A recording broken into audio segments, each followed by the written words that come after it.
see my mom with anybody else. And I remember their wedding day. I was so against it. I begged my mom not to marry him.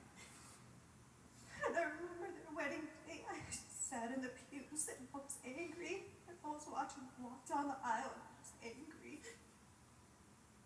And little did I know that he was going to be the biggest blessing in our lives.